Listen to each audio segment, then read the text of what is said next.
কলকাতায় ইন্ডিয়ান ব্যাংকের assets fair উদ্বোধন। কলকাতায় 10ই সেপ্টেম্বর 2025 ইন্ডিয়ান ব্যাংক 10 ও 11ই সেপ্টেম্বর কলকাতার আলিপুর শাখায় আয়োজন করছে ইন্ডিয়ান ব্যাংক অ্যাসেটস ফেয়ার 2025। এখানে 260 কোটিরও বেশি মূল্যের মোট 305টি সম্পত্তি প্রদর্শন করা হয়েছে। ফেয়ারটির উদ্বোধন করেন শ্রী রাজেশ কুমার সিং, এফজিএম কলকাতা। এই মেলায় ব্যাংকের বন্ধক রাখা বিভিন্ন আবাসিক, বাণিজ্যিক, শিল্প ও খালি জমির সম্পত্তি কেনার সুযোগ পাচ্ছেন ক্রেতারা। কলকাতা সহ বেহালা, দমদম, মানিকতলা, উল্টোডাঙ্গা, হাওড়া, হুগলি, আসানসোল, চুঁচুড়া, মেদিনীপুর সহ পশ্চিমবঙ্গের বিভিন্ন জায়গায় সম্পত্তি এখানে পাওয়া যাবে। মেলায় ক্রেতাদের জন্য থাকছে নথি যাচাই, বিডিং সংক্রান্ত পরামর্শ, সহজ রেজিস্ট্রেশন প্রক্রিয়া ও সম্পত্তির বিস্তারিত তথ্য। আগামী 24শে সেপ্টেম্বর অকশনের মাধ্যমে সম্পত্তি কেনার সুযোগ থাকবে। ইন্ডিয়ান ব্যাংক কর্তৃপক্ষের আশা এই বিশেষ মেলা ক্রেতা ও ব্যাংক উভয়ের জন্যই লাভজনক হবে।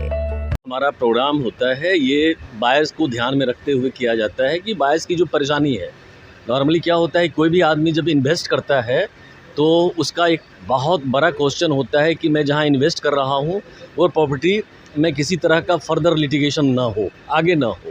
तो उनकी जो भी क्वेरी होती है वो स्पॉट पे हम लोग रिजोल्यूशन देते हैं।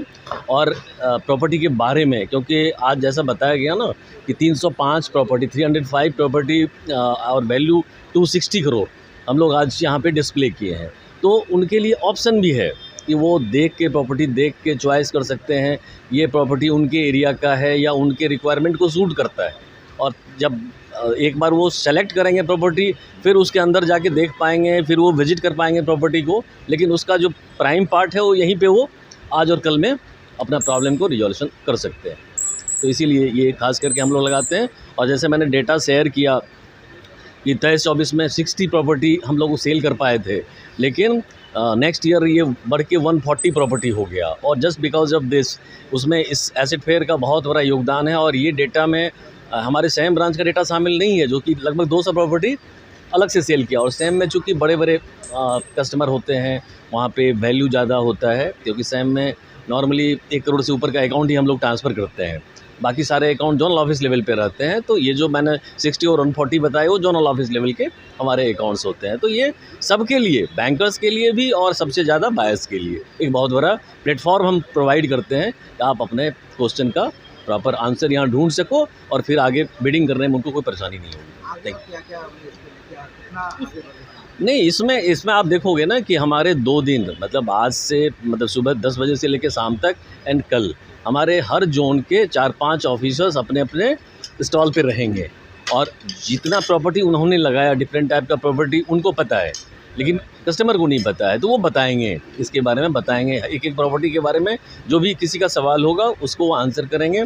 और उस प्रॉपर्टी का क्या है, प्लस माइनस है, सब कुछ बताएंगे, सो डैट कि उनके मन में कोई डाउट ना रहे कि मैं यहाँ बिड कर रहा हूँ और मुझे कल को परेशानी हो जाएगी। तो कैसे कनेक्ट हो सकते हैं इंडियन बैंक से, क्या फॉर्मूला? नहीं, कस्टमर तो देखो, एक तो तय बात है कि हर आदमी आज के तारीख में, क्योंकि जब आप इस तरह का प्रॉपर्टी परचेज़ करते हो तो 2 पार्ट होता है इसका।